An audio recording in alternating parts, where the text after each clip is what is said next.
And I see how ritualistic or habitual it has become. And I need to address my body.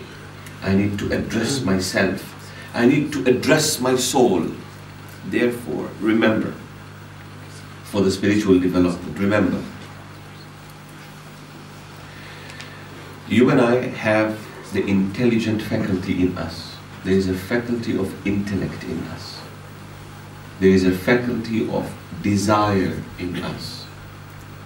There is a faculty of anger in us. There is a faculty of imagination in us. Please keep this in your mind. There are four major faculties that we have. One is the intellect. Two is the power of anger. Three is the power of desire and passion. Four is the power of imagination. The power of anger is given to you and I to defend ourselves, not to offend. Remember, this is now beginning of the spiritual development, understanding of my complex creation that makes me distinct from all other creations. The power of the power of anger is there for one reason only, that I may be able to defend myself, not offend. The power of passion and desire is for you and I to be able to live and be able to bring continuity to the same species and to be able to survive by eating and drinking, because that's caused, or the hunger is caused by desire. But it is not there to be abused. 3. The power of intellect is there to travel into the unseen, to be able to experience the ecstasy of knowing something. That is the power of intellect. Overusing the power of intellect causes somebody to become, in Urdu we call chalak, cunning, Lomri ki tarah, yeah. Fox. Political world of fox is somebody who is the worst of the animals in terms of its political abilities. All the politicians are supposed to be foxes. I don't know if it's true. But in any case, this is a lesson that you must carry with you in your lives. The power of intellect is a power that is supposed to remain at the point of justice, which means you are neither allowed to exceed the ability of the intellect, nor are you allowed to be lethargic towards it. Because if you do not use your intellect, then the desire takes control over your intellect. Anger takes control over your intellect. At the end of the day, the decisions that you make in life are governed by your anger or are governed by your desire. So you will see yourself committing a sin. Remember this. What a beautiful system Allah has created within us. You know that this is a committing of a sin. You know that this is a wrong thing to do, and you actually do it. The moment you finish committing the sin, there is a voice from within telling you, you should not have done this. It is wrong for you to have done this. That is a built-in system that God has created within you and I, so that we are able to know what is right and what is wrong, as inspired by Allah. The moment you commit a sin, question, why do you commit a sin? Because the desire has asked you to commit it, or the anger has asked you to commit it. It has taken over your intellect. So your intellect is blurred in its vision. It cannot think straight, and therefore you begin committing sins, you begin committing errors in your life, and then you are sorry for having done so. Sometimes it's too late to say sorry. Sometimes it's too late to be sorry. Correct?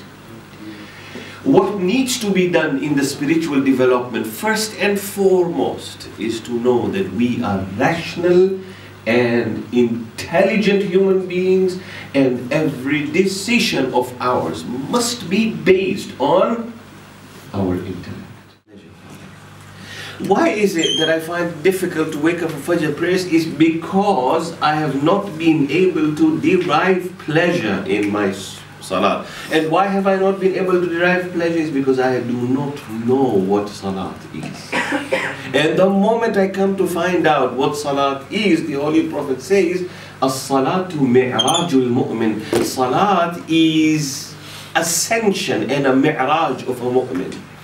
That means the Holy Prophet of Islam, for example, says, he says, Inna Allah habbaba ilayya salah. Allah has put so much love of prayers in my heart. Kama habbaba ila al-ja'i' at-ta'am wa ila al-dham'ani al-ma. So much love for salat has been placed in my heart, just like the love for food has been placed in a hungry person, and the love for water has been placed in a person who is thirsty. Then the Holy Prophet of Islam, now this should have been enough, right, to say how much he loved prayers. No, and then he says, Al-dham'an al-ja'i' idha akala fa-ashba'. The hungry person, when he eats, he's full. He does not have the desire for food anymore. وَالظَّمْآنِ إِذَا شَرِبَ فَرَوَى. And the hungry one, the moment he drinks water and he is full and the thirst is quenched, he does not have the desire for drinking water. And then he says, وَأَنَا لَا أَشْبَعْ مِنَ الصَّلَاةِ. But my state is such that the more I pray, the more I want to pray. The more I pray, the more I miss praying. The more I pray, the more I desire the prayer. Why? Because he knows what prayer is. Because he derives pleasure in prayer. Therefore, waking up in the morning should not be a problem. Why should this intellect not be able to discover the secrets of prayer? Because you allow the mind and you become oblivious of this mind. So what happens? What is a habit? Can somebody tell me what a habit is? Doing something again and again, yeah? You're so used to it, you do it unconsciously. Exactly, involuntarily. Habit is behavior patterns on a daily basis. Waking up is a habit. Eating is a habit. Drinking is a habit. Going to school as a habit. Chewing of nails as a habit. So many things.